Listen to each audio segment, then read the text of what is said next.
Welcome.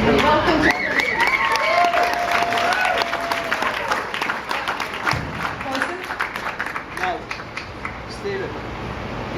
Stephen, get the mic closer to him now. Get the mic. Yes, okay. Stephen and I like to throw one big communal celebration each year, sometimes just for the fun of it, and sometimes in the service of a really good idea. This year, a good idea stumbled into us at the Nunsuch family, Yerkes family's annual feast. I wandered around making small talk with strangers, and I found myself talking to a woman who had founded an organization to collect surplus food from farms and CSAs and restaurants and distribute it to a network of food pantries and homeless shelters in our area.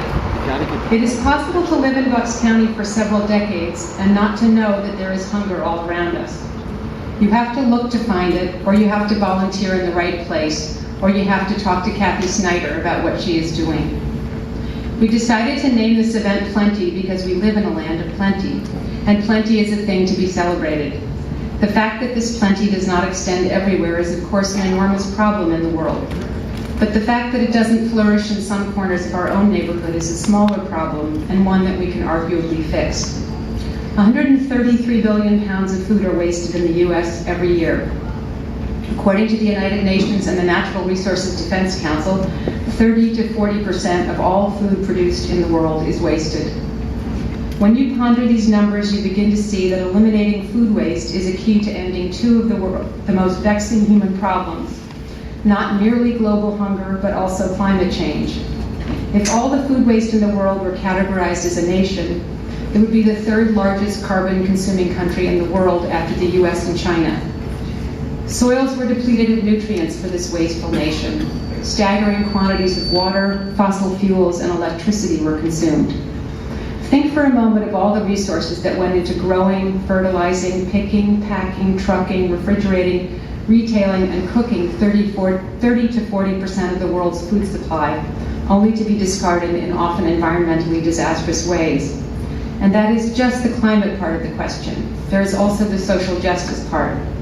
When you confront the inequities in this waste, you feel it not in your head, but in the pit of your stomach, how wrong it is that plenty is not shared.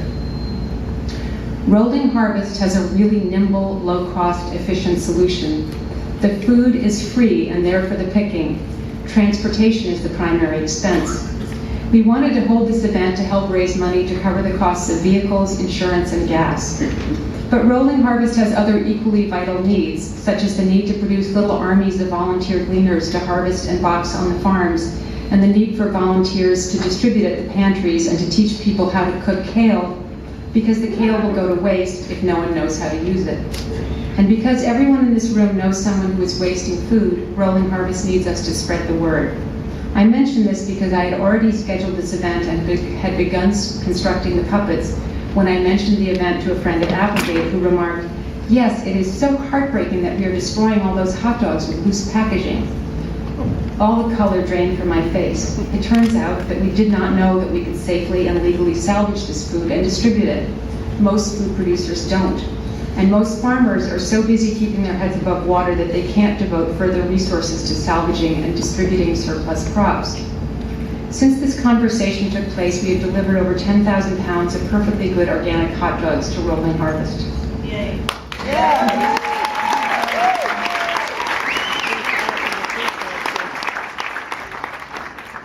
So if you do nothing else with this evening, go home and talk to your friends who own restaurants, grow vegetables, or have teeth and eat food. Because it is not just farmers and business owners who are wasting food. I thought at first that I ought to find some fabulous famous author to come speak to us tonight. As I began asking some friends for suggestions, Christopher Hersheimer, one of the chefs of our fabulous dinner, suggested that it might be more fitting to invite individuals who represent all the daily tasks that constitute Rolling Harvest to take turns reading aloud from Wendell Berry's beautiful poem, The Farm. I dug out the poem and reread it, and I became curious about Wendell Berry. In my research, I came across a lecture Berry gave as part of the National Endowment for the Humanities Thomas Jefferson Lecture Series.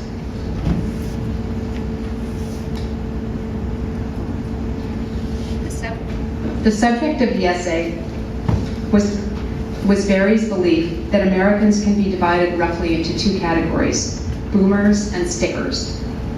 Boomers are not baby boomers, but people who subscribe to the boom mentality that more is better, that Gatsby-esque mobility is the ideal of the American dream. Stickers, on the other hand, are people who find a place in a community and stick in it and tend to it and care for it with small acts of devotion. Barry writes about the tobacco baron James Duke, who was a boomer, and cornered the tobacco market in such a way that it bankrupted Barry's grandfather's farm. His grandfather was a sticker who devoted his life to stewardship of his small, unprofitable piece of land.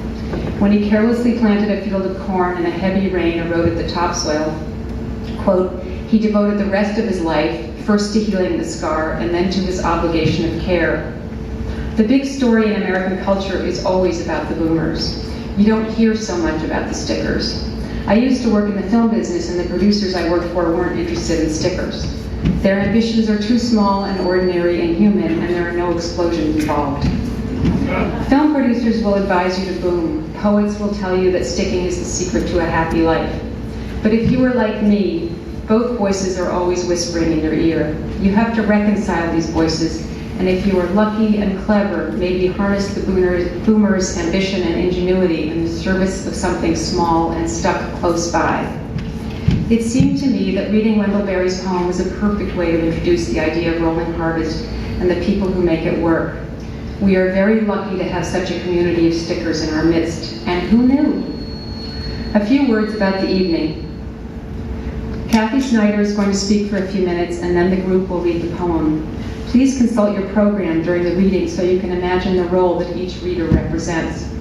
They are representing themselves and the work they do for Rolling Harvest, but they are also representing the recipients, who are a 12-year-old girl, a heart patient whose health condition has forced him into bankruptcy, a homeless veteran with bipolar disorder, an Ivy League educated AIDS patient, an elderly widower, a gardener who is holding down 2 jobs to feed his family of 5, and more to the point, your neighbors.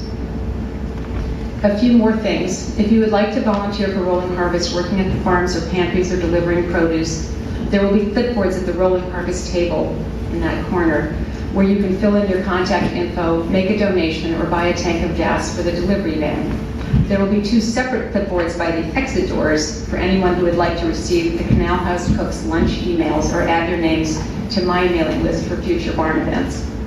I want to quickly thank everyone who made this event possible, including Stephen McDonald, the sponsors, Chris Leinhardt and John Chester, and Christopher and Melissa, who have carried home the James Beard Award for Canal House Cooks every day, which is not too shabby at all.